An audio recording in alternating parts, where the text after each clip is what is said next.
हमारे देश में विशेष त्योहार पर व्रत और उपवास की प्रथा है। हर धर्म में उपवास को महत्व दिया है। उपवास को धार्मिकता से जोड़ने का कारण केवल साधना करना ही नहीं, बल्कि अलग अलग पद्धति से चिकित्सा में प्रयोग करना भी है। उपवास को देव उपास्य चिकित्सा या लंघन चिकित्सा भी शास्त्रों में कहा है। उपवास से शरीर में आकाश, अग्नि और वायु महाभूत की वृद्धि होती है। आकाश महाभूत यानी शरीर में अवकाश पैदा होना, यानी शरीर से ब्लॉक चैनल्स क्लियर होना। मेनली स्किन डिसीज, डायबिटीज़ या खाने की अनिच्छा, एनीमिया, कोलेस्टेरॉल, फैटी लीवर, मोटापा, जठराग्नि मंद, ये सारी शारीरिक समस्या और चिंता, गुस्सा, तनाव, अनिद्रा जैसी मानसिक व्याधि में भी उपवास एक श्रेष्ठ सारवार साबित हुई है। आकाश महाभूत की बुद्धि से बुद्धि भी श्रेष्ठ होती है, इसलिए धर्म में सत्व बुद्धि के लिए ही उपवास बताए थे। अब उपवास के सही लाभ मिले उनके लिए उपवास में क्या खाना चाहिए और क्या नहीं खाना चाहिए, क्या हमारे लिए पथ्यकर चीज है और क्या अपथ्य है, और इसमें आयुर्वेद क्या कहता है। लंघनम परम औषधम, यानी लंघन एक श्रेष्ठ औषधि है। और चरक ऋषि कहते हैं जो शरीर में हल्कापन उत्पन्न करे वो लंघन है। और लंघन के भी 10 प्रकार बताए हैं, उसमें से एक उपवास है। उपवास करने से हमारी पचन संस्था यानी डाइजेस्टिव सिस्टम को एक तरह का रेस्ट मिलता है, और जो अपचित आहार है उन्हें पचाने में समय मिलता है। शरीर को नेचुरली डिटॉक्स होने में मदद मिलती है। अब लंघन यानी उपवास के पूरे फायदे मिले उसके लिए उपवास में क्या खाएं और क्या ना खाएं, ये जानना भी उतना ही जरूरी है। तो पूरी जानकारी के लिए अंत तक जरूर देखें। उपवास के समय खान पान में क्या क्या रखें। सबसे पहला और सबसे महत्वपूर्ण है गर्म पानी। गर्म पानी भी एक श्रेष्ठ औषधि ही है। जब पानी पर अग्नि का संस्कार होता है तो ये पानी भी पचने में हल्का होगा। पानी को भी पचाना पड़ता है, और आयुर्वेद के ग्रंथ में गर्म पानी का भी ज़्यादा महत्व बताया है। गर्म पानी आपके जठराग्नि को प्रज्वलित करने वाला, आम दोष को पचाने वाला, यानी कुछ अपचित आहार आपके सिस्टम में पड़ा है, अनडाइजेस्टेड फूड पचाने के भी लिए भी गर्म पानी मदद करेगा।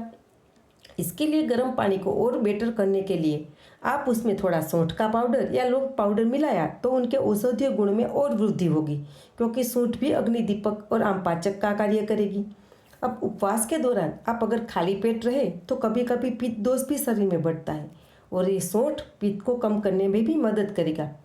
इस समय सौंठ का पाउडर आप 1/4 चम्मच से आधा चम्मच तक पूरा दिन में ले सकते हो। दूसरा उपाय है घी, यानी देसी गाय का शुद्ध घी।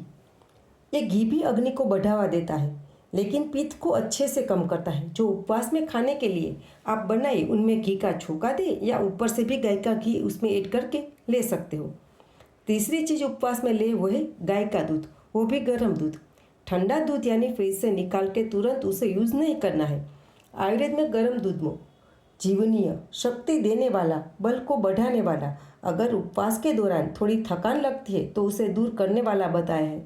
तो थोड़ी मात्रा में दूध भी आप एक समय ले सकते हो। उपवास के समय आप अपने खाने में फलों का भी सेवन कर सकते हो। फल भी पचने में बहुत हल्के हैं। सिर्फ ये ख्याल रखें कि फलों और दूध का सेवन एक साथ न करें। शेक या थिक शेक में फलों का और दूध का मिश्रण न करें, क्योंकि आयुर्वेद में उसे विरुद्ध आहार कहा है। जैसे आपने सुबह गर्म दूध लिया सौंठ पाउडर या हल्दी पाउडर मिलाकर, और दोपहर के समय आप केवल फलों का सेवन करें, और उसमें भी जूस को अवॉइड करना है, क्योंकि जूस भी पचने में भारी है। आयुर्वेद ने उसे गुरु गुणात्मक कहा है। हमारी सिस्टम उसे आसानी से पचाएगी नहीं। जब हम खाते हैं तो उन्हें चबाते हैं, उनके साथ सलाइवा मिक्स होता है, तो वो सिस्टम के लिए पचने में हल्का हो जाता है। उपवास के समय आप घर पे बना हुआ छाछ भी ले सकते हो। पैकिंग दही से बना हुआ या पैकिंग छाछ का यूज़ ना करें। फ्रेश घर पे बना हुआ, बहुत ज़्यादा खट्टा भी नहीं और बहुत गाढ़ा भी नहीं, पतला छाछ थोड़ा जीरा पाउडर, सौंठ पाउडर या मिश्रा मिलाकर भी ले सकते हो। या भुनी हुई चीज़ें जैसे कि राजगिरा की लाही, राजगिरा का लड्डू, राजगिरा या सामा की खीर या लौकी टमाटर ऐड करें सामा की खिचड़ी भी आप बना सकते हैं। उपवास के समय कौन कौन सी चीज़ें बिल्कुल नहीं लेनी है, या किस चीज़ को आपको अवॉइड करना है, या आपके लिए उपवास में क्या अपथ्य आहार है।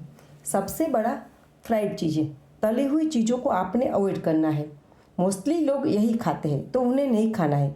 दूसरा, बाजार से मंगाई हुई स्वीट मार्ट की मिठाइयाँ भी आपको अवॉइड करनी है, या नमकीन को भी अवॉइड करें। तीसरा सबसे महत्व का है साबूदाना और उनसे बुनी हुई खाद्य पदार्थ। साबूदाना पचने में हेवी है, तो उपवास में साबूदाना किसी भी फॉर्म में ना ले। और उसमें भी लोग साबूदाना की खिचड़ी जिसमें आलू और मूंगफली भी डालते हैं, और वो भी पचने में और हेवी हो जाती है। चौथा, ठंडा दूध या फ्रिज में रखी हुई कोई भी चीज़ को उपवास में अवॉइड करना है। पांचवा, उपवास के समय दही को भी अवॉइड करें। आयुर्वेद में दही को अभिसंधि कहा है, पचने में भारी कहा है, और लोग इसके साथ चिवड़ा लेते हैं जो आलू और मूंगफली से बनता है, तो वो और भी हेवी हो जाता है। अब सही तरीके से किए गए उपवास पाचन क्षमता को बढ़ाता है, भूख प्यास सही करता है, अग्नि बल को बढ़ाता है और ओजवणों का भी बढ़ाता है। तो आप भी उपवास के समय आयुर्वेद का इस पथ्य अपथ्य का जरूर ख्याल रखें। अब एकादशी या श्रावण का उपवास कर रहे हो तो एक टाइम फल आहार यानी फलाहार नहीं, फल आहार ही करें, और सही उपवास से शरीर और मन दोनों को स्वस्थ करें।